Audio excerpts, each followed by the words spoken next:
The X Zone Radio Show with Rob McConnell is largely an opinion talk show. All opinions, comments, or statements of fact expressed by Rob McConnell's guests are strictly their own and are not to be construed as those of the X Zone Radio Show or endorsed in any manner by Rob McConnell, Relmar McConnell Media Company, the X Zone Broadcast Network, its affiliated networks, stations, employees, or advertisers.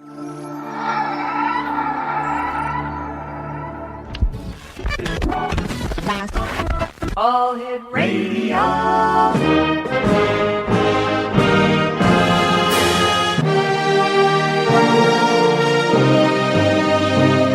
Welcome to the X Zone, a place where fact is fiction and fiction is reality.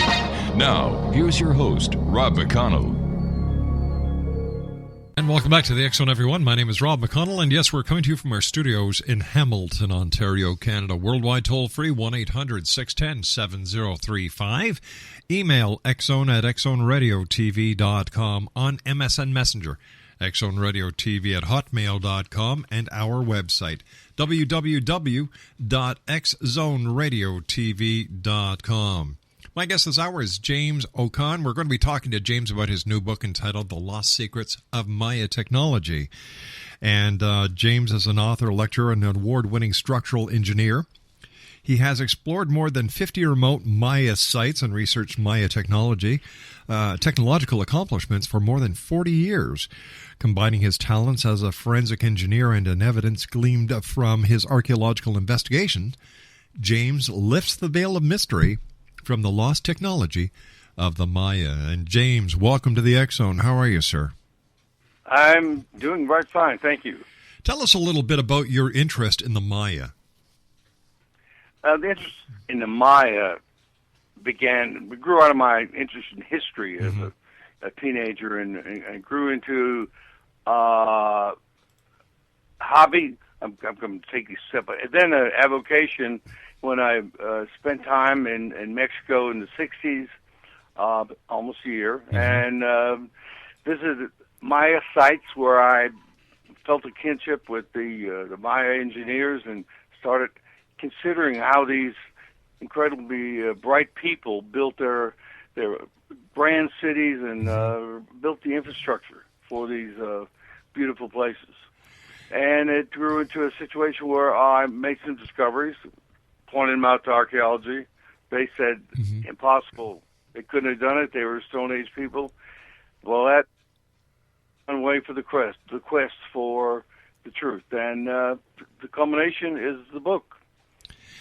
And the book is entitled Exonation, The Lost Secrets of Maya Technology. James' website is www.theoldexplorer.com, and his book is available on Amazon.com. James, why do you think so many people now are showing a sudden interest in the Mayan and the Maya technology as well as the Maya civilization? Do you think the hype around the end of the Mayan calendar, 2012, December 21st, 2012, has something to do with it? Yes, it does, and we have films. Indiana Jones' last movie was about the Maya, and we've had a tremendous increase. And not we, but Mexico has had a tremendous increase in tourism to Maya sites over the last 20 years, and it just keeps increasing. And I find it to be astounding that they expect 57 million people there this year, and I think that they usually get about 30, but this year is the big deal because, as you said, there's about a mutual hype around the December 21st date. All right, James, stand by. You and I have to take our first commercial break. We'll be back in 2 minutes. X Zone Nation, James O'Con is our special guest. We're talking to James this hour about his book, The Lost Secrets of Maya Technology. Here's a couple of websites, www.theoldexplorer.com. That's www.theoldexplorer.com, and his book is available on Amazon.com. 1-800-610-7035, worldwide toll-free. Email xzone@xzoneradiotv.com. And don't forget, this coming May 25th to the 27th, I will be at the International Center, 6900 Airport Road in Mississauga, where the Body, Soul, Spirit Expo is going to be held. And it's going to be a great event. If you're in the Toronto area, please drop by and say hi. Now, for further information, www.bodysoulspiritexpo.com. This is the X Zone, a place where people dare to believe and dare to be heard. And James O'Connor and I will be back on the other side of this 2-minute commercial break to talk about his book, The Lost Secrets of Maya Technology. My name is Rob McConnell. This is the X Zone. Don't go away.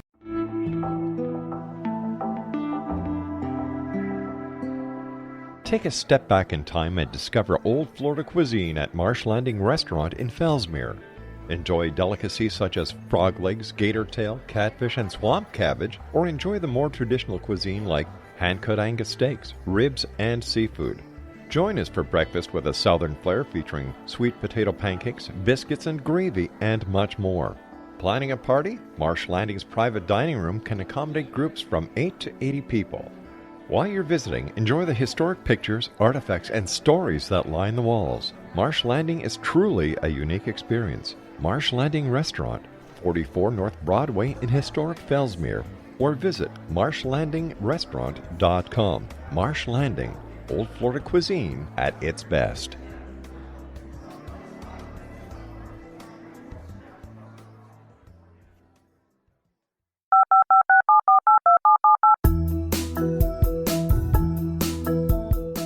Did you know that when you're on the road with limited data or Wi-Fi, you can still listen to the X Zone Radio Show with Rob McConnell, The Science of Magic with Gwilda Wiyaka, X-1, Dimension X, Space Patrol, and every minute of the X Zone broadcast network by calling 213-401-0080, courtesy of Audio Now. No smartphone, app, or internet needed. It saves your data plan, and it's free if you have unlimited minutes. Call 213-401-0080 to listen on any phone, anytime, anywhere. Remember 213-401-0080 for the best of the paranormal, parapsychology, and sci-fi radio programming anywhere, 24/7, 365.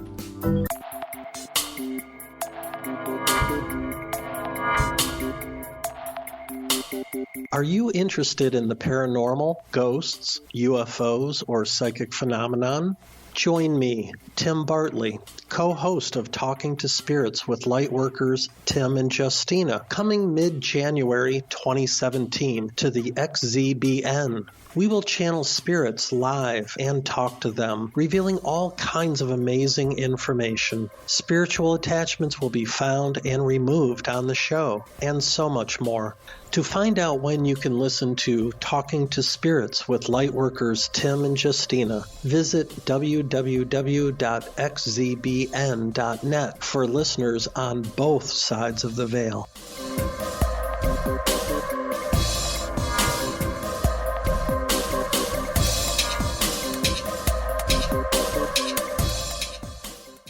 And welcome back, everyone. James O'Connor is our special guest this hour. We're talking about James's book, The Lost Secrets of Maya Technology, and it's available on Amazon.com.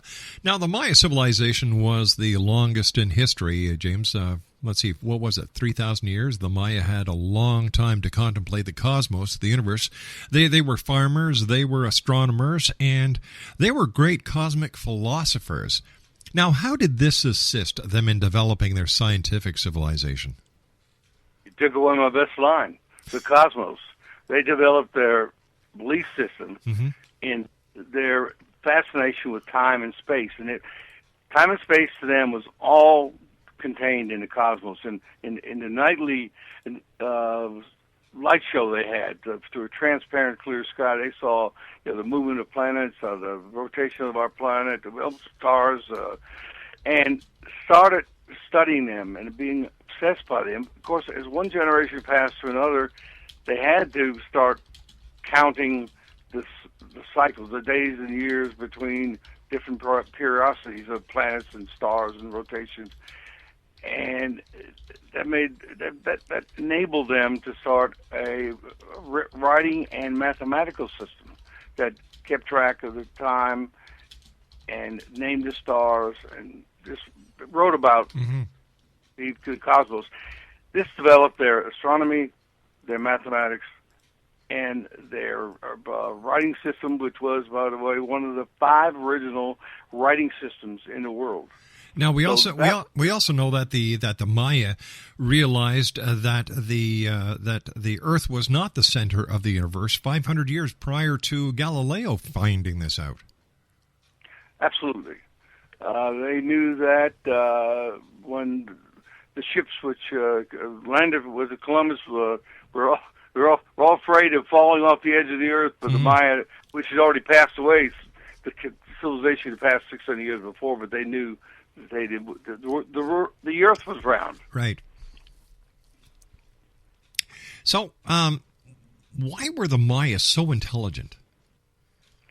Well, I think they were just a cultural system that happened, and this is part of the Lux system, happened to study the stars and the movement, and that went into their counting and their writing, etc. That developed a hierarchy of people who could understand those scientific elements that they were developing, and they developed an intellectual class, an elite society, etc. And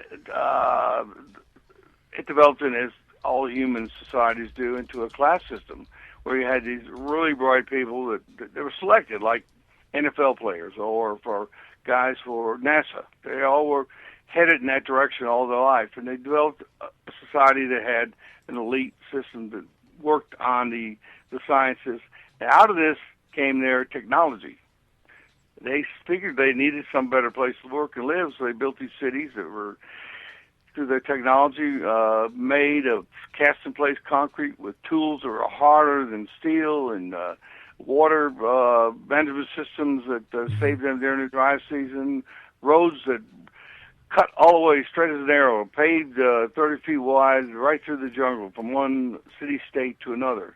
They were city-states rather than an empire, and that's one of the things that kept them going for 3,000 years, because there was not one big city that controlled, but 50 cities that relied on each other for trade and for their culture and for a lot of political interface. That was a lot. That was a 3,000 year stretch right there. But that is what kept them in a intellectual state, where they could use their cognitive intelligence and develop all these thoughts. So, without outside influence from other cultures, James, how did the Maya evolve their scientific civilization? Well, it started with the stars. Everything you need to start a science is in counting, naming the stars, and this astrology and the projections of time through astronomy. I said astrology, I was wrong. Backwards in time, and then picking a time and cycling them forward. They believed in linear time like we do, and cyclic time, when they would go back in time, select the date for a perfect future event, like a war, coronation, celebration, and cycle forward. That's how we got the 2012 date. That was evolved in cycling back and forward until they found the right date for. Now, I've been down to Mexico myself, and I've done quite a bit of research on the Maya, and nowhere, talking to any of the Maya, talking to any of the different high schools of learning, including the government officials, do they state anywhere that the end of the world is going to be happening on December the 21st, 2012? So where did this myth come from? Well, the myth around December 21st is really a myth started by modern doomsday predictors. That is the end of this era of the Maya calendar. It's 13 Baktuns, which is it's 5,126 years and 123 days. Most people don't know that. But they developed that as part of the precession of the Earth, which is 25,600 years. The Maya divided into 5 parts and took each one, which is 5,126 years and change, and set a start of the creation and the end of the creation. And so the Baktun 13.0.0.0 will be on December 21st, which happens to be a famous day around the world. That's where we got Christmas. That's the winter solstice, Hanukkah. Everything you could think of were all developed around the winter solstice. So they picked the winter solstice, which is the time when the sun is, vertically at the zenith, and set that up as a great day to end, have a big New Year, because the next day was 00001, which was a new time era. That's the Maya look at it. Were they aware of, at the time, that this was also going to be the date of the galactic alignment? They picked that date. A lot of scholars think this, and I'll give you the thought process. The galactic alignment is when the dark rift in our galaxy and the Milky Way, it aligns with the sun at the zenith, and there's like if you drew a line along the dark rift, and then aligned it with the sun and some planets, you got a cross, which is like the Earth tree of the Maya, and that happens many, many times throughout the 5,000-year history, but it also happens several times in this period. We're talking about 2012, and they found a date when it would swing back and forth right at the 21st of December, and got that was the date. They picked a date that would end on a holiday, which was the solstice, and they were brilliant astronomers. So they were doing this at around the year zero in our calendar, around the time of Christ's birth, at a town called Istapa. So that's as logical a case as I can. It's logical to me because they were great astronomers. But they picked a date that would be on a holiday at the end of their era, the creation era. Now, Jim, because archaeologists consider the Maya to be a Stone-Aged people, how did this label affect your studies? Well, that was one of the elements that really drove me into this quest. I was absolutely sure the Maya had invented cement, tools harder than steel, incredible methods of transportation without a beast of burden, and I knew that these people who had one of the first five original written languages in history, couldn't be Stone Age just because they didn't have metal tools. Although they could do amazing things and had amazing cities and unbelievable art and architecture, the archaeologists were falling back on the three-age system of stone and bronze and iron that was developed in the early 18th century in a museum in Denmark. And the Maya got nailed with this category because they were the last civilization to be discovered. It was 1839.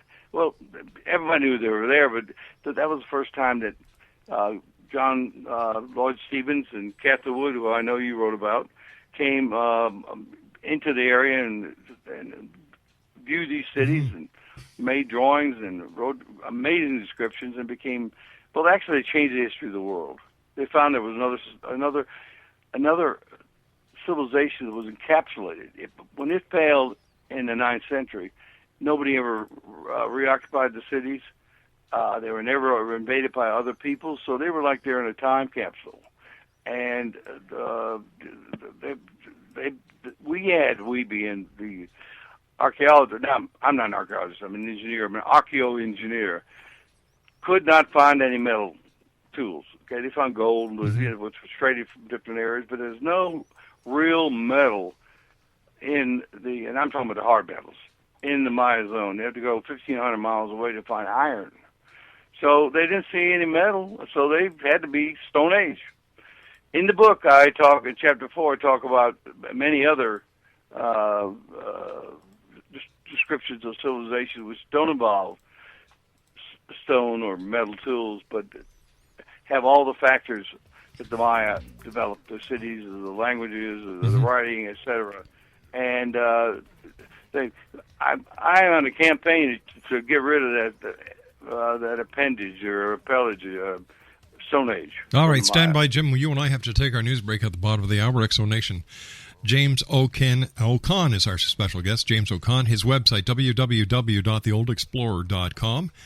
Or his book can be found on Amazon.com, and the name of the book is The Lost Secrets of Maya Technology. That's The Lost Secrets of Maya Technology is available at Amazon.com. I'll be back on the other side of the news with James O'Conn as the X Zone continues with yours truly, Rob McConnell. Don't go away. This is the X Zone Broadcast Network, broadcasting worldwide on broadcast affiliates and satellite program providers, including CNN Broadcast Network, Sirius Satellite Network, Star Media, Good News Radio Network, Angel Broadcast Network, Wiki Broadcast Network, and WPBN TV. For more information on the X Zone Broadcast Network, visit us at www.xzbn.net.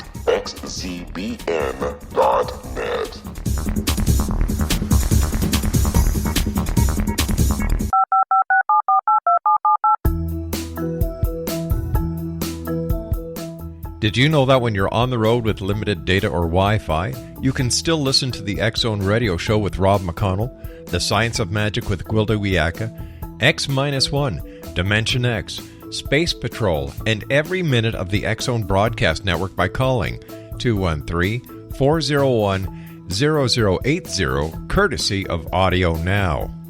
No smartphone, app, or internet needed.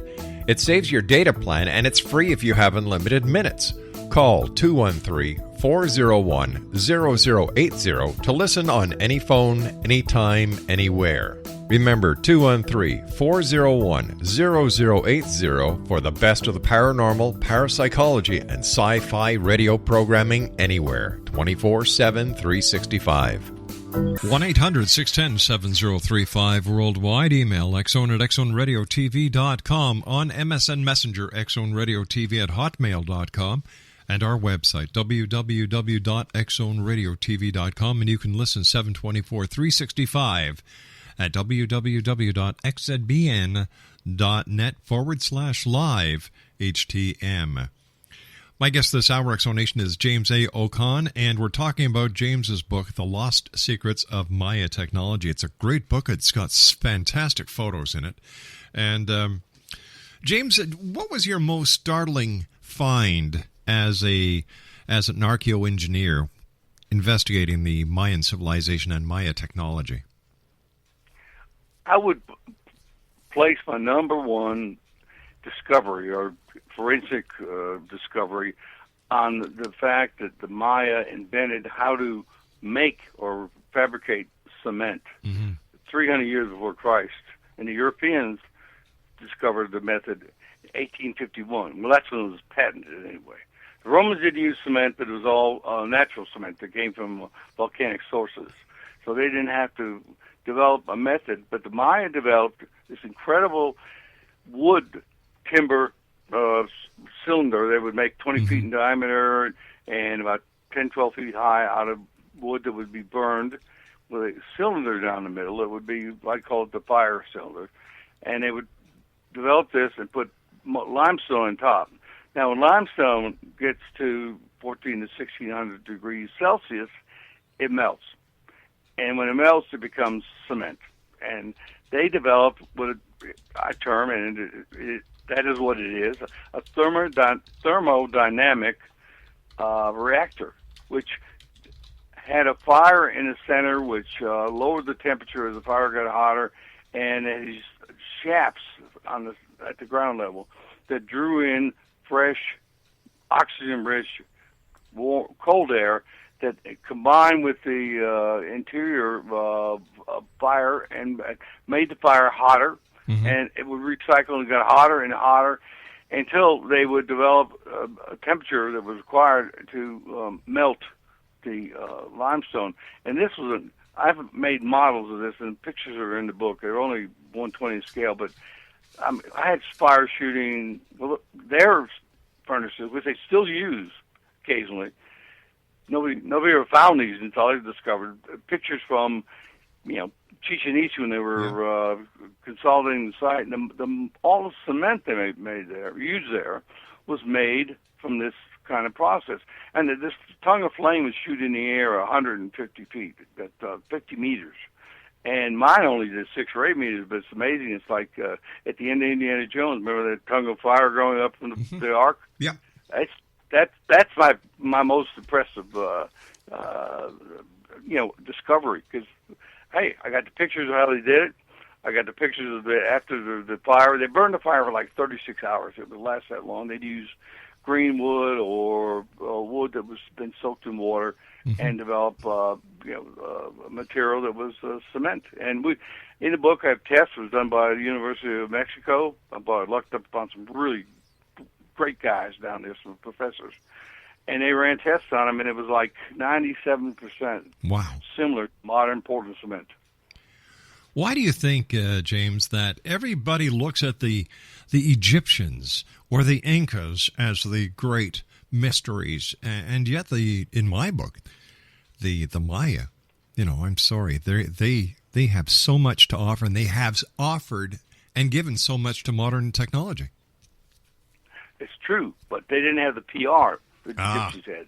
Gypsies had the Greeks and the Romans and everybody who occupied their country to write and think and tell about their culture, their inventions, and everything else. And likewise, the Incas.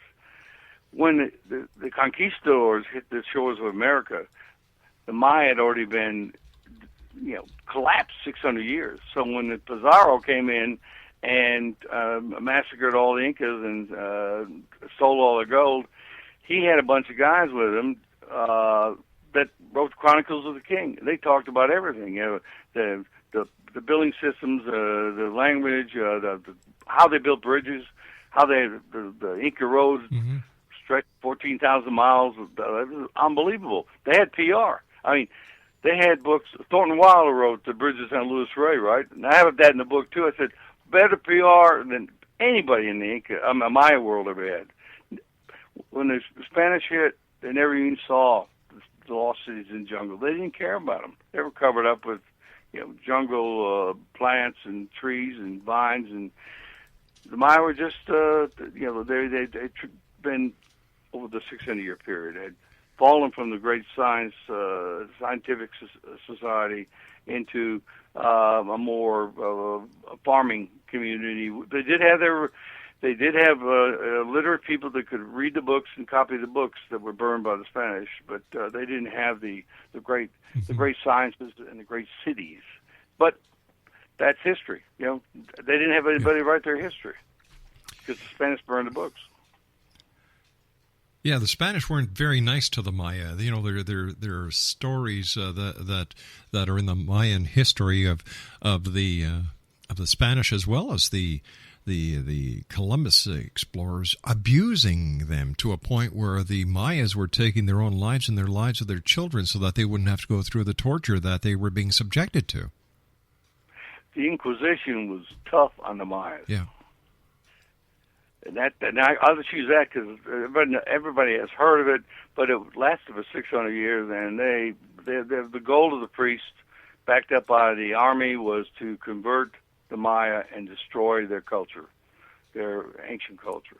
Yeah, it's like if it's not my way, it's no one's way.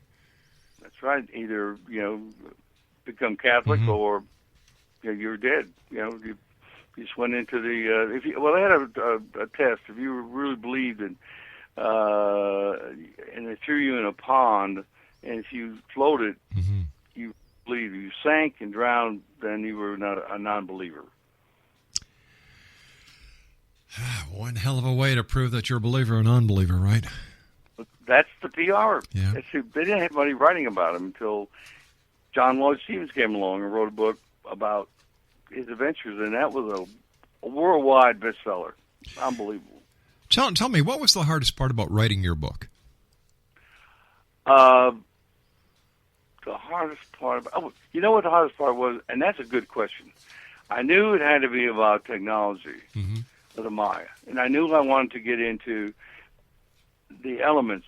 My gods that I wrote about were thermodynamics, physics, chemistry, structural mechanics, and hydraulics. We all know these gods. We live with them every day. your automobile engine is based on this. So I went in with that in mind, but I didn't want to write a strictly archaeological book that would be only for the ivory towers and the higher and dried systems. I wanted to write a book that was readable. So I interjected in the book, and I didn't know at the time, I injected anecdotes about being captured by Guatemalan guerrillas or slipping through Zapatista lines or, lots of stuff like that. And actually, some of the critics have said I didn't put enough in. That's the best part of the book. So I blended technology, Maya history, and I'm the first person I think that I read that in Chapter 3, I actually tried to figure out how the Maya became so smart. Like, first question you asked, 3,000 years, they had lots of time, and they had the cosmos as their model, and they came forward, and they had a tremendous, scientific civilization. So I had to combine these three things, something to keep people interested, the real truth, and I had to have pictures, photographs, and illustrations, which I did myself. Never do that. Never write a book where you're writing and drawing illustrations, and the text that had to be very readable, because I wanted this to be a book for the people, not just somebody who's really, really deep into hieroglyphics or into some other. I don't even hardly touch on it, those things in the book. I just describe what they did. That was the hardest part of blending those things into 12 chapters, where at the beginning I talk about where they came from. At the very end, they're dying, laying on their superhighways, the sock bays, with no water and no food because the worst drought in 7,500 years has struck, and there was no way out. And technology, which had built the Maya civilization and enabled a civilization, population of 18 million, collapsed and failed them because the water supplies ran out. The agriculture did not work without water, et cetera, et cetera. And you read in the book how many technological features failed them, and they were so. They all died off. And one of my reviewers, who was a well-known archaeologist, at the end said, "Bummer." He just wrote down, "Can we have a happier ending than that?" So I wrote the epilogue. But anyway, that was I got input from 4 famous archaeologists on the reviews. They were I got good reviews, and I wanted to blend in technology and the truth about the Maya. Tell me, what was the reaction of some archaeologists to your technical options or your technical opinions? The thing that really got me was they would write, and I'll take the 4 guys that actually had a chance to write on the manuscript. I didn't know that. Comes like that. That's interesting. I learned more about draft animals than I've ever learned before because I was talking about the Maya and the advantage of not having draft animals. And they were really great comments, and they never commented once about the history, or I didn't get anywhere into the belief system. I didn't talk about ritual or kings or matriarchy or anything like that. I kept it all to,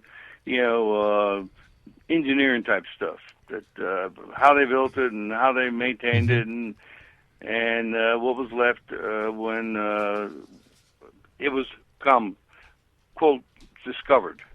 So that was the hard part, and it worked.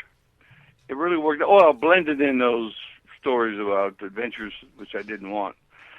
Adventure, as I say in the book, adventure is something, starts with something, doing something stupid, so that's how I did it. And that was the hardest part, is blending in the 3 elements. So can we safely say that there's now scientific proof that the Maya were a technologically advanced society? Yes, and what impresses me is the reviews are using that very phrase, technologically advanced, because they see the cement and they see they use tools harder than iron.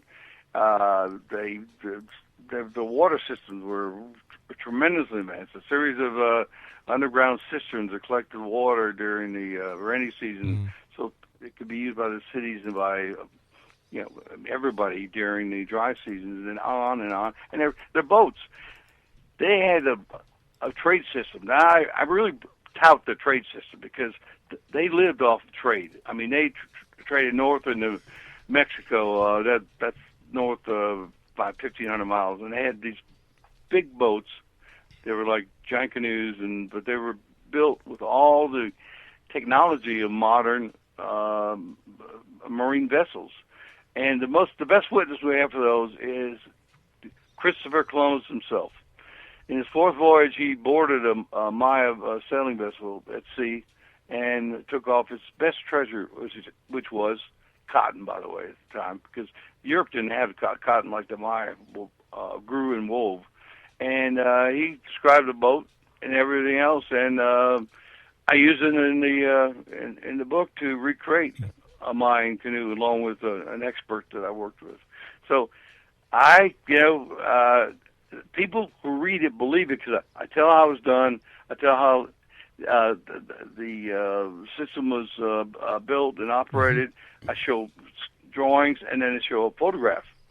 And when you do that, you don't have any more questions about, well, show me something else, Well, nobody's asked a question like that yet. I'm really pleased that I satisfied the reader, because I've got the comments from the reviewers say he illustrates clearly the miracle of the Maya. All right, stand by, Jim. You and I have to take our final break. Exonation, James O'Con is our special guest. He's the author of The Lost Secrets of Maya Technology. That's The Lost Secrets of Maya Technology. It's available at Amazon.com. And for more information on James, visit his website at www.theoldexplorer.com. And James and I will be back on the other side of this commercial break as we continue here in the X Zone from our studios in Hamilton, Ontario, Canada. My name is Rob McConnell. Don't go away. This is the X Zone Broadcast Network, broadcasting worldwide on broadcast affiliates and satellite program providers, including CNN Broadcast Network, Sirius Satellite Network, Star Media, Good News Radio Network, Angel Broadcast Network, Wiki Broadcast Network, and WPBN TV. For more information on the X Zone Broadcast Network, visit us at www.xzbn.net.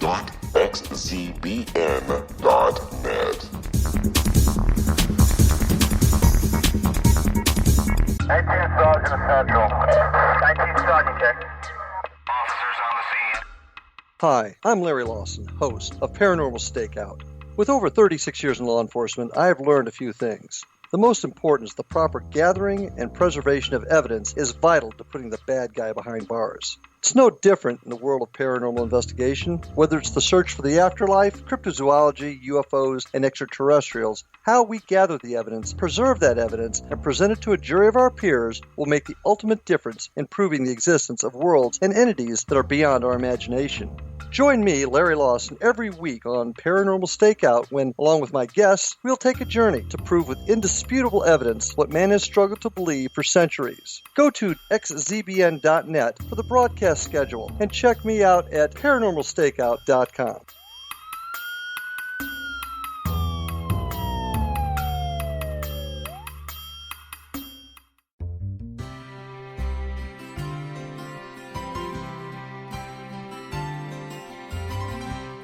True healing must address 4 levels: physical, emotional, mental, and spiritual, for us to live joyful and productive lives. We tend to treat 3 of the 4, leaving the spiritual languishing. If you're tired of the same dysfunctional patterns cropping up in your life, Soul Balancing is for you. Trixie Phelps, owner and founder of Soul Balancing, is a naturally gifted energy healer trained in numerous esoteric forms, including shamanism. Trixie has created a powerful modality that safely and effectively clears your energetic field. A soul balancing session can remove interference, heal trauma, and restore your hope. Contact Trixie for a life-changing long-distance session today. www.soulbalancing.world.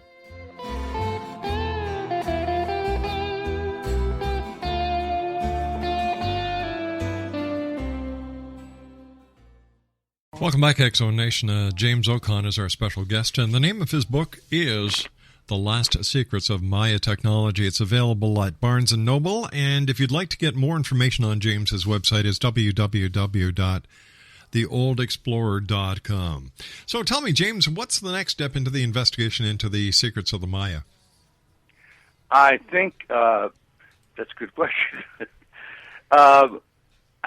Since I finished the book a year ago, and it's taken a year to go through the publishing process and everything else. And my next, I think I'm going to go more into detail about the life of the Maya and how they lived. And I don't mean social life. I mean the day-by-day stuff about lighting systems and ventilation and some structures, some cities are built out of brick, etc. And I'd like to further pursue their navigation system, and which was incredible. It's based on the stars. And their lighthouse system, which traversed the coast, and of course they went all the way down to Antigua, which is like a 3,000-kilometer route. So I'm working on that very slowly because we just were released 2 weeks ago. So my time's been full.